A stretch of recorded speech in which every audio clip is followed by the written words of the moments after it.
তিনি তখন নিজের রিভলভার খুলেছিলেন। এসব ঘটনা আমার মনে আছে বামফ্রন্টের আমলে।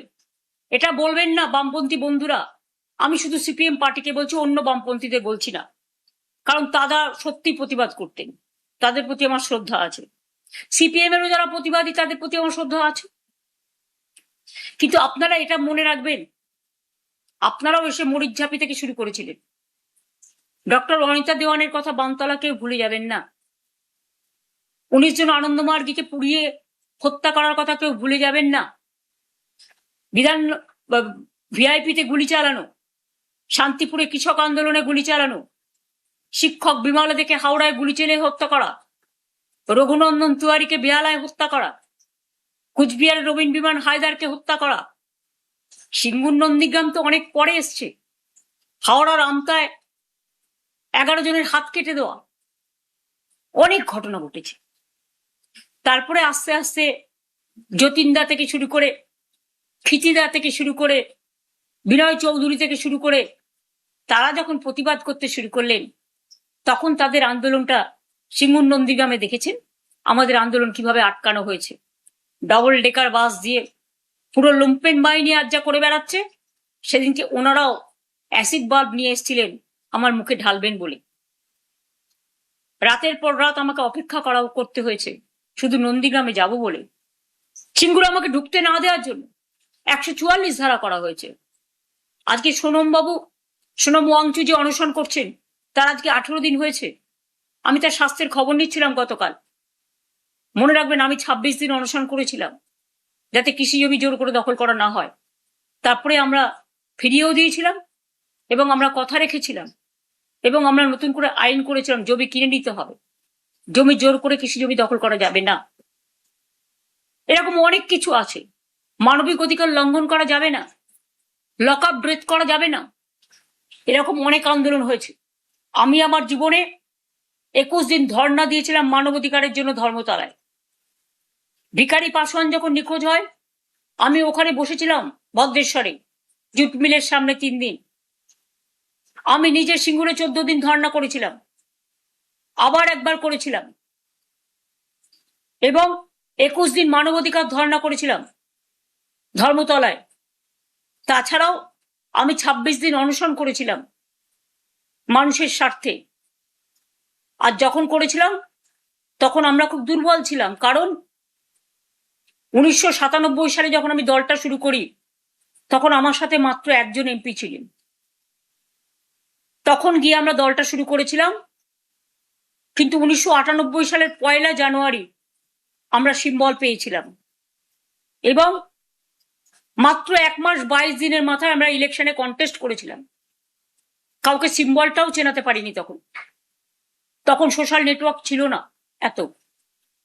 তা সত্ত্বেও মনে রাখবেন, মানুষের মন জয় করেছিলাম এবং 1998 সালে আমরা 7টা এমপি পাই, পরে আর একজন হয়, 8 জন। 1999 সালে আরেকটা লোকসভার ইলেকশন হয়, ইতিহাস আমার মুখস্থ। তখনও কিন্তু মনে রাখবেন আমরা 9 জন এমপি পাই। তারপর 2004-এ আমি মাত্র একা হয়ে গিয়েছিলাম। 2006-এ আমাদের মাত্র 30টা অ্যাসেম্বলিতে সিট ছিল, কিন্তু 2004-এ আমি একা হয়ে গিয়েও আমরা কিন্তু লড়াই থেকে পেছোইনি, লড়াই ছাড়িনি। আজকে এখনো পর্যন্ত আমাদের সাথে রাজ্যসভার 10 জন এবং লোকসভার 8 জন, 18 জন এমপি আছে, অনেক এমএলএও আছেন। হ্যাঁ, ভয়ে কাউকে পুলিশকে দিয়ে ভয় দেখিয়ে, পুলিশ গিয়ে বলছে গাড়ি নিয়ে এসছি, হয় বিজেপির কোলে জ্বালা দুলছে, আর বলবো সেটিং কোম্পানিতে নাম লেখান, তা নাহলে গাড়ি নিয়ে এসছি জেলে যান।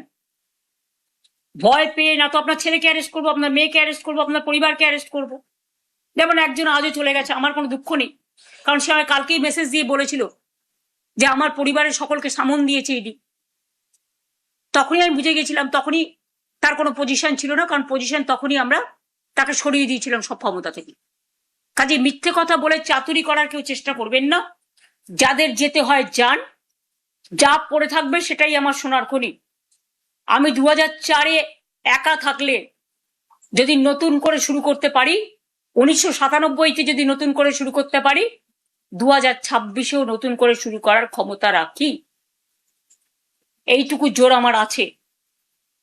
যারা সেটিং করে ওয়াশিং পাউডার নির্মা হচ্ছেন বা বিজেপি ওয়াশিং মেশিন হচ্ছেন, আগে নাকি তারা ছিল চোর, আর এখন হয়ে গেছে সাধু পুরুষ। আর তৃণমূলের যারা সোনার খনি, যারা ভোগ করেনি, যারা ত্যাগ করেছে, বুথ প্রেসিডেন্ট, ব্লক প্রেসিডেন্ট, জেলা প্রেসিডেন্ট, বিএলএ, যারা কোনোদিন এমপি হয়নি, এমএলএ হয়নি, কাউন্সিলর হয়নি, পঞ্চায়েতের মেম্বার হয়নি, জেলা পরিষদ হয়নি, কিন্তু তারা রক্ত দিয়েছে, তারা না খেয়ে মিছিল করেছে, মিটিং করেছে, অনেককেই নেতারা বাদও দিয়ে দিয়েছিলেন। তা সত্ত্বেও আমি মনে করি তারা আজকে ফিরে এসেছে। এবং আমি একটা জেনারেশন তৈরি করিনি, আমি 3টে জেনারেশন তৈরি করেছি, আগেও আপনাদের অনেকবার বলেছি। এবং আমি মনে করি আমার সাথে যে জেনারেশন গুলো এখন আছে তারা আগামী দিন করবে। আমি তাদের মাথার উপরে ছাতার মতো থাকবো, এবং যতক্ষণ লড়াই শেষ না হচ্ছে কেউ আমার কণ্ঠ রোধ করার চেষ্টা করলে করে দেখুন। যাদের বলছেন ভয়হীন বলে পুলিশকে দেখে এজেন্সি দিয়ে ভয় দেখাচ্ছেন, তারা একটু শিক্ষা নিন। অভিষেক অনেক খারাপ আপনাদের কাছে, বাহানা হয়ে গেছে ওটা। তো অভিষেকের বউ যদি 1.5 বছরের বাচ্চাকে নিয়ে সিবিআই অফিসে যেতে পারে সাক্ষী দিতে, তাকে ডেকে পাঠানো হয়েছিল, তখন আপনাদের মনে নেই? আজকে আমি যখন ফেসবুক করছি সেদিনও ডেকে পাঠানো হয়েছে, 25টা 30টা কেস দেয়া হয়েছে। সে তো সহ্য করছে, একটু সেটিং করে নিলে সব থেকে রিলিফ হতে পারতো। তাহলে যাদের আজকে আপনারা বলছেন বাহানা দেখিয়ে যে অভিষেক হচ্ছে আপনাদের আয়না, তাই আপনারা চলে যাচ্ছেন, এটা আপনাদের বাহানা।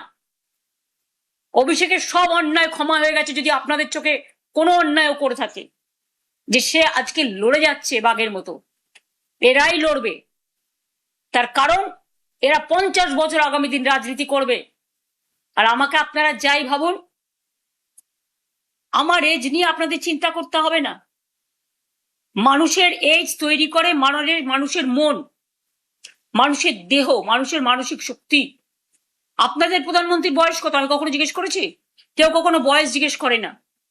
এটা কিছু লোকের দুঃস্বপ্ন আর দুর্যোগ আর দুর্ভোগ, যারা ভয় পায়। আর আপনারা তো জানেন আমার একান্তে বইতে অনেকদিন আগেই লেখা আছে যে আমরা জন্মেছিলাম হাসপাতালে নয় বাড়িতে। তাই আমাদের ডেট অফ বার্থ আমার দাদার সাথে ইভেন সার্টিফিকেট অনুযায়ী 6 মাসের ডিফারেন্স আছে। তার মানে বুঝতেই পারছেন এটা পিতামাতারা দিয়ে থাকে। তাতে যেমন লোকসানও আছে, তাতে লাভও আছে। সেটা হয়েছিল বলে আমি যাদবপুরে প্রথম দাঁড়াতে পেরেছিলাম। তার নাহলে তখন আমার দাঁড়ানোর বয়সও ছিল না। আমি কৃতজ্ঞ আমার পিতামাতার কাছে। এরকম অনেকেরই আছে, অটলজিও আমাকে একসময় বলেছিলেন, আরো অনেকে আছে, আমি তাদের নাম বলতে চাইছি না, আজকে তিনি মারা গেছেন বলে বলছি। কাজে আপনাদের আমি একটা কথা বলি, বয়স দেখিয়ে মানুষকে অসম্মান করার চেষ্টা করবেন না।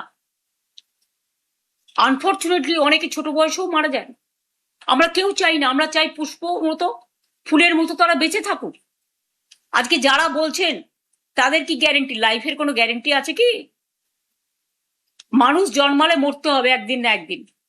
আপনারা তো ইলেকশনের রেজাল্ট বেরোবার দিন আমার বাড়ির সামনে দাঁড়িয়ে মিছিল করে বিজেপি পার্টি লুম্পেনরা বলেছিলেন হার্ট অ্যাটাক হয়ে মারা যাক। আরে তোমাদের শেষ না দেখা পর্যন্ত আমি আছি, আমি ছিলাম, মানুষের ভালোবাসায় থাকবো এবং কর্মীদের ভালোবাসায় থাকবো।